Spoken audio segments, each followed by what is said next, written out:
هل كان الجزء الجديد من سلسلة أفلام جلاديتر ألا وهو جلاديتر 2 جدير بميراث الجزء الأول؟ عشان نقدر نرد على السؤال ده في 3 نقط أساسية هنتكلم فيهم النهاردة. 1. نفتكر الجزء الأول كان بيتكلم عن إيه أصلا. 2. نتكلم شوية في قصة الجزء الثاني وأبعادها الدرامية. 3.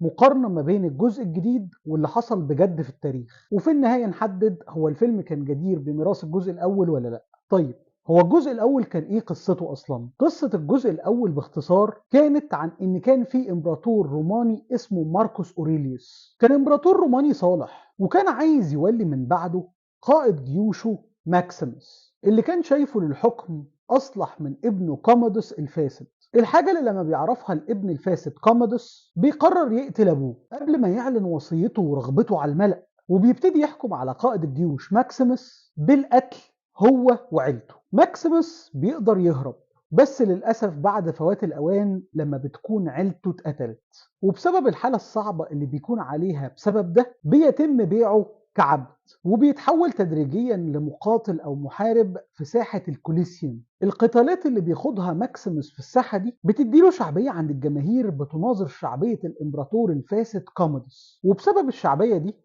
بتبقى أخت كومودوس لوسيلا، واللي بيبان في وسط الأحداث قصة حب جانبية ما بينها وما بين ماكسيموس، بتبقى عايزة تساعد ماكسيموس في الثورة على أخوها عشان يخلوا مجلس الشيوخ هو اللي يحكم فيكون الحكم أصلح عن حكم أخوها الفاسد كومودوس. لوسيلا اللي بيبان من الأحداث إن عندها ابن اسمه لوشيوس اللي بيبان انبهاره الدايم بماكسيموس، بس ما بنبقاش قادرين نعرف قوي هو أصله مين وابن مين، ودي نقطة هنجيلها كمان شوية. المهم كومودوس بيعرف بخطة أخته وبيفسدها وبيطلب نزال شخصي ما بينه وما بين ماكسيموس قدام الجماهير بعد ما بيبقى أضعف ماكسيموس بطعنة اداهاله وهو مسجون. بس المفاجأة اللي ما بيتوقعهاش كومودوس إن ماكسيموس في الساحة بيتماسك وبيقاتل كومودوس بجدارة لحد لما بينجح في قتله بسبب شعبيته من الشعب والجنود اللي خلت محدش يتدخل أثناء قتالهم. وبيخلص الفيلم بموت المحارب ماكسيموس وانضمامه لمراته وابنه اللي اتقتلوا في أول الفيلم بعد ما حقق هدفه. دي ببساطة قصة الجزء الأول.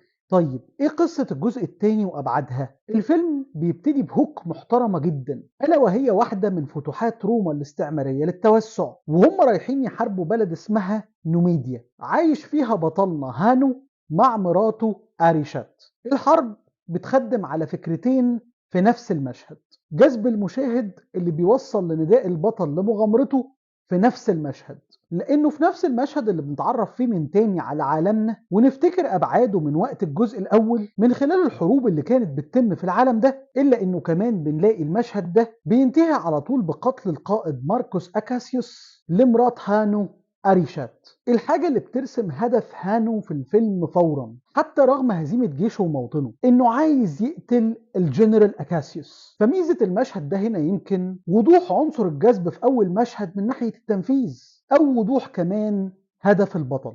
بس يمكن عيبه شوية بالنسبة لي كانت الطريقة اللي اترسم بيها حياة هانو قبل الحرب والهدف بعد موت مراته بطريقة رسم موت مراته، لاني فجأة قلقت من فكرة اني حسيت وكأني هتفرج على الجزء الاول من جلاديتر تاني بالملي، لان في الجزء الاول البطل كان عايز ينتقم لان عيلته اتقتلت وشاف صورة عيلته المقتولة في مزرعة جميلة بترمز للجنة، زي ما بطلنا هانو هنا بيشوف فكرة جديدة للجنة دي من خلال رحلة مائية بقى مش زراعية زي الجزء الأول. فالتجديد كان في طبيعة الصورة لكن الفكرة في العموم لا زالت هي. فدي حاجة في أول الفيلم قلقتني شوية، وطبعا ده يفسر ان طالما ابتدينا نفس الفكرة فتقريبا هنكمل نفس القصة، لانه بعدها بيتاخد كعبد يترحل على روما وبيبتدي في روما يثبت نفسه كمقاتل. وهنا حابب اقول نقطة جديرة بالذكر عجبتني جدا على مدار الفيلم، وهي فكرة اختيار القتالات والصراعات اللي في الفيلم، لانه ان كان في الجزء الاول اقتصر صراع المحارب على 3 مشاهد اساسيين، واحد لتقديم الفكرة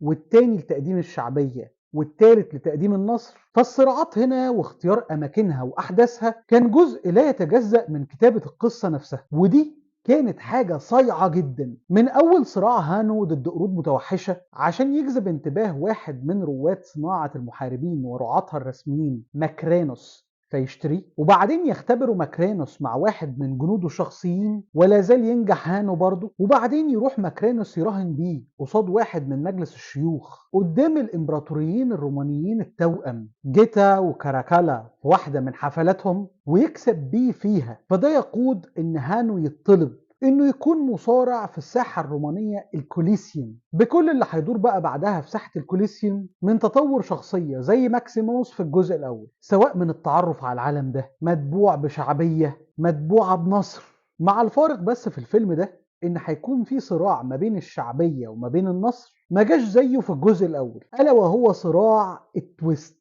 وده لان الجزء الاول كان خالي شوية من عنصر التويست، لانه كان بيتكلم على بطل عنده هدف ونجح في النهاية مهما كانت الصعوبات انه يوصل له، فما كانش فيه اي نوع من التويستات قوي لان هو بطل عايز هدف ووصل له. الحاجة اللي كانت مختلفة هنا في فيلمنا النهاردة وهنتكلم على ده بالتفصيل كمان شوية، فاستخدام الصراعات والكوليسيوم المرة دي كان من وجهة نظري أذكى في الدراما بكتير من الجزء الأول. ده غير كمان إنه الأماكن نفسها كان فيها تجديد في أفكارها وكائناتها، يعني مرة الأماكن تبقى ترابية عادي ومرة تكون مائية وصراع مائي حربي، وفي تعددية في الكائنات اللي بتحارب كمان، يعني مش لازم كله بني آدمين أو مجرد الحيوانات المفترسة اللي احنا عارفينها دايما بشكل مباشر زي النمور أو الأسود مثلا، لأن ممكن مرة كنا نشوف قرود متوحشة ومرة خرتيت ومرة أسماك قرش. فتعددية الكائنات اللي بتحارب دي كانت جميلة برضه. ده غير ان كان في جمال في تحديد نوع الصراع نفسه، يعني مش دايما كان الصراع بتبقى فكرته واحدة، لا ده مرة كان مجموعة ضد شخص ومرة تانية كان يبقى مجموعة ضد مجموعة ومرة تالتة شخص ضد شخص ومرة كان واحد ضد مجموعة لإنقاذ شخص. فتغيير قواعد اللعبة كل شوية كان مخلي فعلا ان الكوليسيوم بجد ممتع المرة دي، مش مجرد ساحة للصراع وخلاص. المهم بوصول هانو لساحة الكوليسيوم اللي بيتفتح كنوع من انواع الاحتفال باستعمار اكاسيوس لنوميديا، بنشوف شخصية مكملة معانا من الجزء الاول،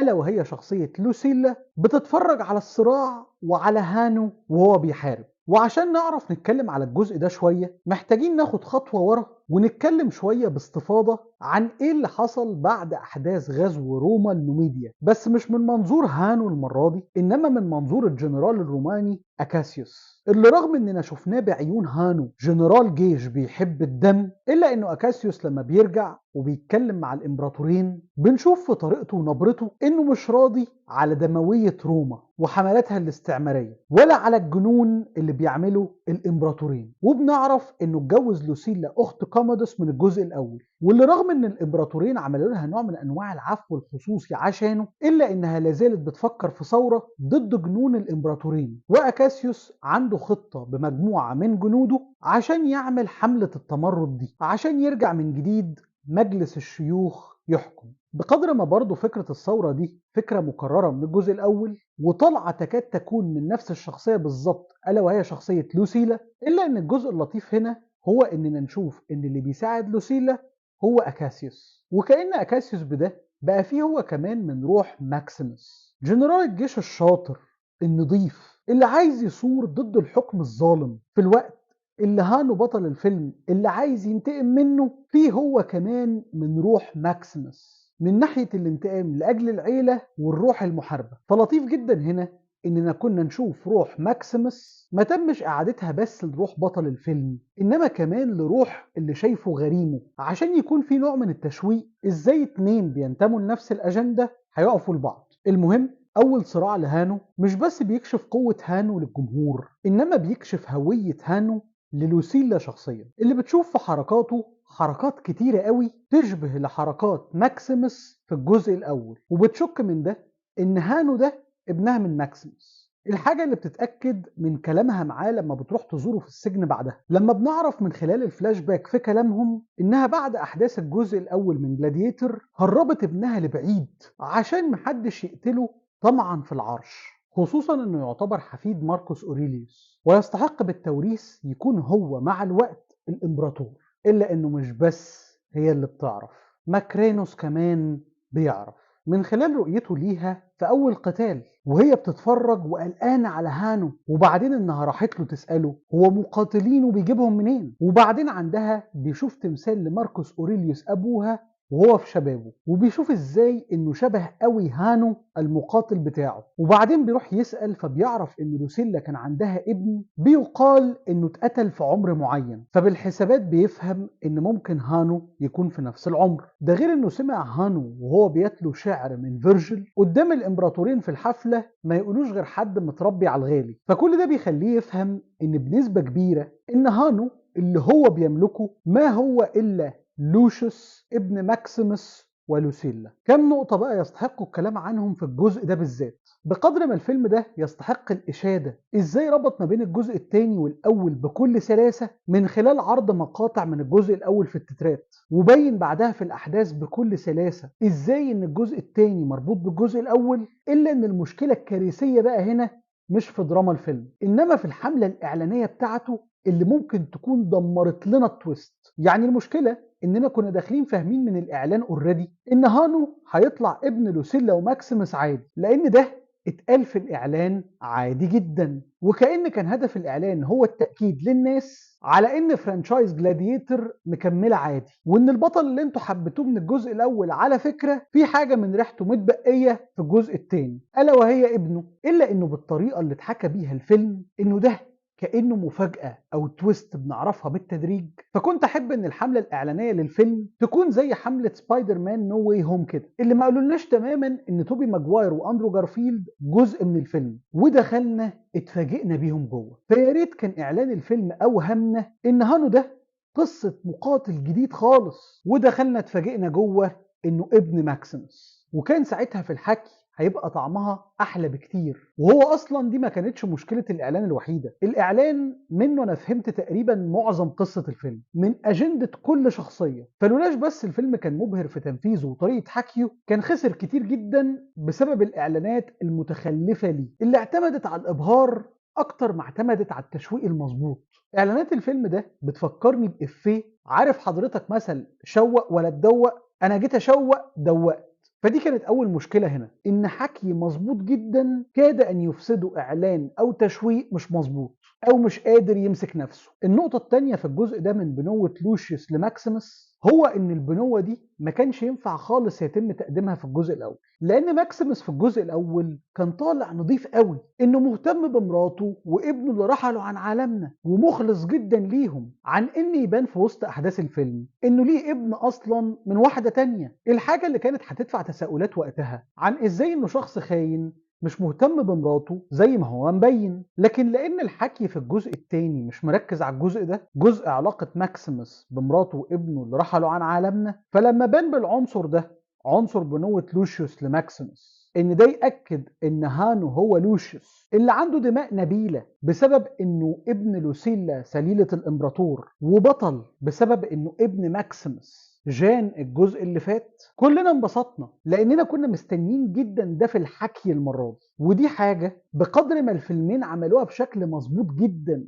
من عرضها في وقتها المناسب، الا انه بسبب الجمال والفن اللي عملوه الافلام في السيطره على الحكي وتوقيته، فدي حاجه توضح خطوره الحكي وازاي ممكن يغير في الحقائق بسهوله جدا لمجرد ان في معلومه تم عرضها في وقتها اللي باين انه مناسب. بسبب معرفتهم بالبنوه دي وبسبب معرفه ماكرينوس في نفس الوقت بيعرف ان ده هيساهم ان لوسيلا هتستخدم اكاسيوس عشان يحاولوا يهربوا هانو من السجن، عشان يعملوا التمرد بتاعهم، وممكن كمان يخلوا هانو يبقى هو الامبراطور الجديد. فبيقرر انه هيضرب كذا عصفور بكذا حجر. بيقدر يعرف من واحد من مجلس الشيوخ كان مديون له بفلوس كتيره بمؤامره تمرد اكاسيوس ولوسيلا، فبيروح يبلغ الامبراطورين عنهم، وفعلا بيتكشف اكاسيوس قبل ما يحرر هانو، وبيتقدم هو ولوسيلا قدام الامبراطورين للمحاكمه اللي بيحكموا عليه على اكاسيوس انه هيتقتل بس في ساحه الكوليسيوم، الساحه اللي جمال الحكي خلى انها تبتدي كاحتفال دموي ليه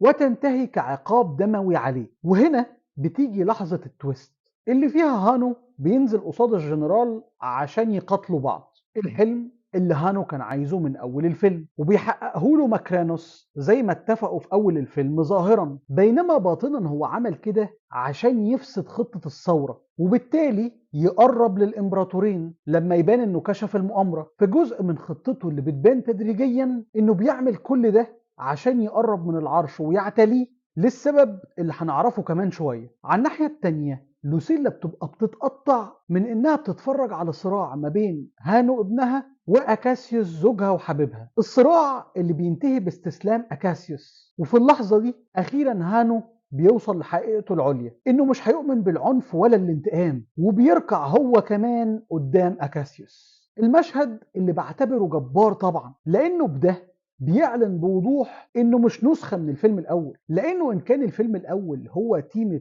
الكونت دي مونte كريستو عن واحد مسعى الانتقام وبينجح فيه في اخر الفيلم، فالفيلم الجديد بيدخل جانب جديد من التعقيد، وهو عدميه مفهوم العنف والدمويه والانتقام، لاننا كلنا في النهايه ما نحن الا ادوات في ايد منظومات ومؤسسات. فما فيش حد مؤذي بيبقى بالضرورة قصده يأذي، مفيش حد مؤذي بالطبيعة، فبالتالي عدمية الانتقام هي اللي ممكن توضح الدم النبيل اللي جوانا فتخلينا نتطور لقدام. فجمال المشهد ده انه خلى الفيلم ده يكون مسعاه ارقى من مسعى الجزء الاول، لانه حتى لو كان الجزء الاول باين راقي بسبب كلام ماكسيموس العميق، الا ان ماكسيموس في النهاية كان منتقم، لكن هانو او لوشيوس الابن هنا ورانا الرقي الحقيقي في الفعل وعدم الدموية في وسط ساحة وعالم دموي. وحتى لما الامبراطورين بيحكموا بإعدام أكاسيوس من رماة الأسهم قدام هانو، بيبتدي هانو يبث من نبله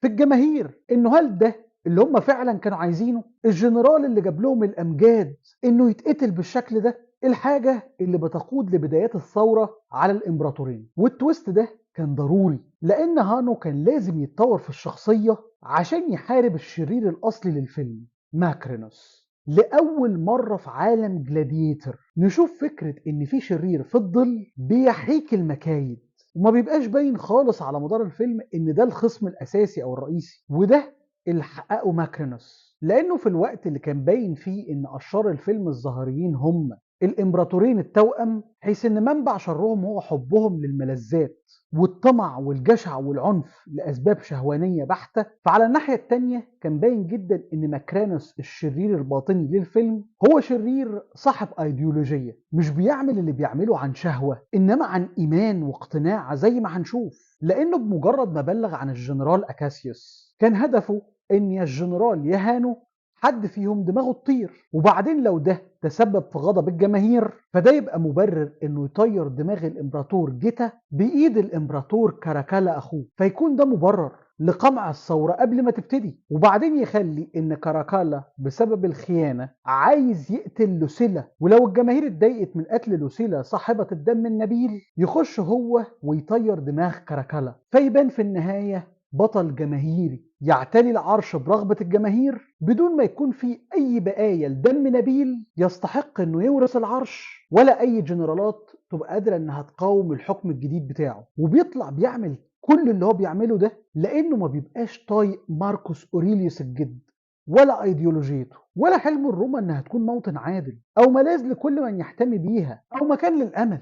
هو على الناحية التانية عمل من نفسه خصم لماركوس أوريليوس، وحلمه من انه مش شايف روما موطن للعدل انما شايفها موطن القوة، وعشان كده كان عايز يحكمها عشان يوصلها للمبدأ ده بشكل رسمي. وهنا تتجلى رمزية عالية قوي، ما اعتقدش اننا سمعنا قبل كده عن حاجة اسمها حلم روما او رومز دريم زي ما الفيلم ذكرها كده، انما سمعنا بالاكتر في التاريخ عن حاجة اسمها ذا امريكان دريم او الحلم الامريكي. اعتقد ان التأكيد على ان ده هو الحلم وان يكون في شخص اسمه ماكرانوس، واحد من رعاة المقاتلين والدموية والأسلحة، مضاد للفكر ده أو الحلم ده، وعايز يخلي إن الحلم مش كده ويشوهه ويخلي إن روما كلها مبنية على فكرة تانية ألا وهي الدموية عشان تجارته تفضل رائجة، ويكون بيخطط لده من تحت لتحت تدي رمزية عن الحكم الحقيقي لأمريكا اللي ممكن يكون بيستخدم التوأم الساذج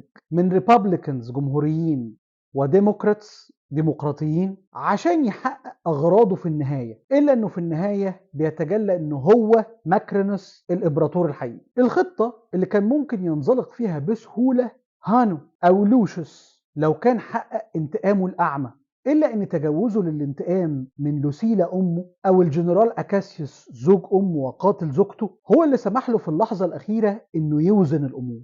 إنه يقبل إنه يورث النبل والدم النبيل من أمه والقوة في الجيوش من الجنرال أكاسيوس، عشان بالاتنين دول يقدر يقف لماكرينوس وسطوته المظلمة. وبينتهي الفيلم بصراع ما بين هانو وماكرينوس، بيتمكن فيه هانو من إنه يقتل ماكرينوس، وبينادي بوقف الحرب الأهلية اللي كانت على وشك إنها تقوم، إنه مش بيحارب عشان القوة والسلطة، إنما عشان السلام والعدل، عشان حلم روما يرجع من جديد. الحاجة اللي بتنتهي النهاية الحلوة اللي مش عارف بتبقى مقصودة ولا لا، إنه المرة دي بيصلي إنه يسمع لوالده من جديد، فالكادر بيجيب السحاب بيلعب من فوق مع تغيير لون الأرض.